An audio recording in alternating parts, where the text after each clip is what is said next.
नमस्कार दोस्तों, उद्धव ठाकरे के वोट पर राज ठाकरे की चोट वाली एमएनएस की राज रणनीति ने शिवसेना में हड़कंप मचाकर रख दिया है। संभाजी नगर में एमएनएस प्रमुख राज ठाकरे की महाजनसभा में हुई जबरदस्त भीड़ देखने शिवसेना के नेताओं की नींद उड़ाकर रख दी है, जो कि राज ठाकरे की इस महाजनसभा में सिर्फ एमएनएस के कार्यकर्ता ही नहीं बल्कि हजारों की संख्या में उद्धव ठाकरे से नाराज चल रहे शिवसैनिकों भी मौजूद थे। और हिंदुत्व के मुद्दे पर शिवसेना के वोट बैंक में हो रही सेंधमारी को देखने के बाद उद्धव ठाकरे सहित उनके नेताओं के होश उड़े हुए हैं। यही कारण रहा है कि राज ठाकरे की महाजनसभा में उमड़े भीड़ को देखने के बाद उद्धव सरकार ने इस जनसभा में मौजूद एमएनएस के कार्यकर्ताओं को नोटिस भेजने शुरू कर दिए हैं और राज ठाकरे के भाषण को महाराष्ट्र पुलिस गौर से सुन रही है, ताकि राज ठाकरे के भाषण में कोई भड़काऊ बयान वाली कमजोरी को पकड़ा जा सके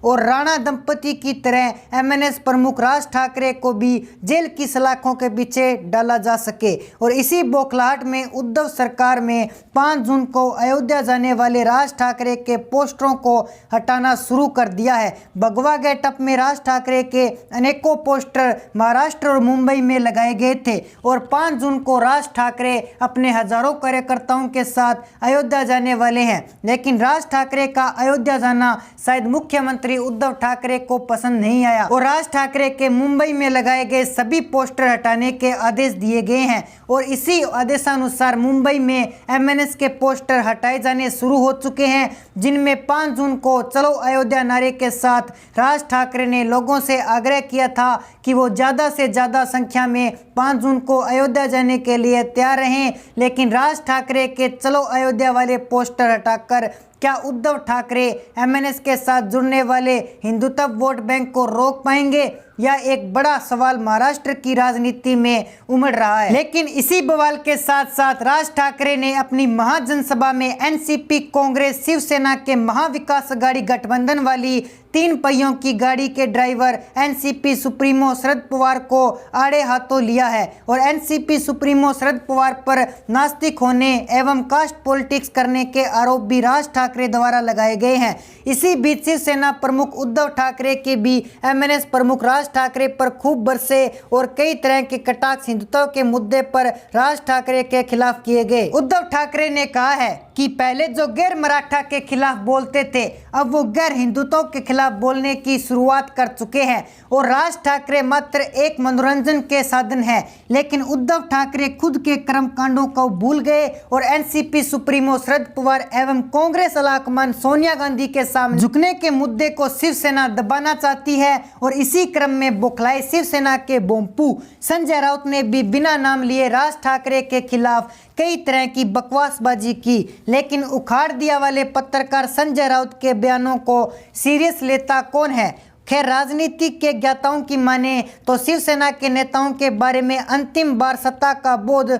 खुद उद्धव ठाकरे ने लिख दिया है, क्योंकि हिंदुत्व के मुद्दे पर शिवसेना वोट करने वाली आम जनता अब उद्धव ठाकरे की जगह एमएनएस प्रमुख राज ठाकरे की तरफ देख रही है और भारतीय जनता पार्टी ने शिवसेना को रिप्लेस कर एमएनएस को हिंदुत्व के मुद्दे पर महाराष्ट्र की राजनीति में मजबूत करने के लिए एड़ी चोटी का जोर लगा दिया है। और उसी का परिणाम निकलना कि औरंगाबाद में राज ठाकरे की महाजनसभा में 1 लाख के लगभग लोगों की भीड़ जुटी हुई और एमएनएस प्रमुख राज ठाकरे ने उद्धव सरकार को सभी मस्जिदों से लाउडस्पीकर बंद करने की अल्टीमेटम याद दिलाते हुए कहा है कि 3 मई को अक्षय तृतीया ईद है, इसलिए मैं त्योहार को खराब नहीं करना चाहता। लेकिन 3 मई तक सभी मस्जिदों में लाउडस्पीकर नहीं हटाए गए तो फिर 4 मई से हम सभी मंदिरों के सामने लाउडस्पीकर में अजान की दुगनी आवाज के साथ हनुमान चालीसा का पाठ करेंगे और 4 मई के बाद हम किसी की भी नहीं सुनेंगे। औरंगाबाद की महाजनसभा में हजारों लोगों के सामने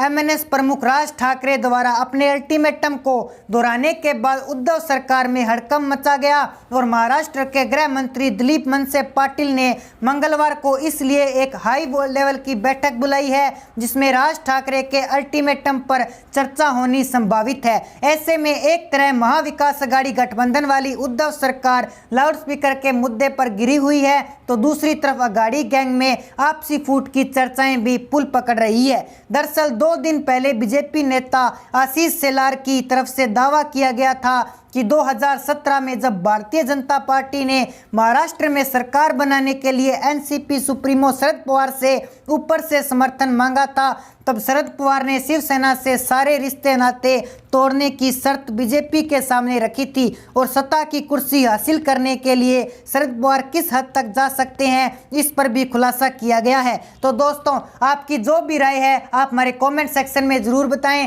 साथ ही हमारे चैनल को कर लीजिए सब्सक्राइब ताकि हमारे नए नए अपडेट्स आप तक पहुंच सके। जय हिंद, जय भारत।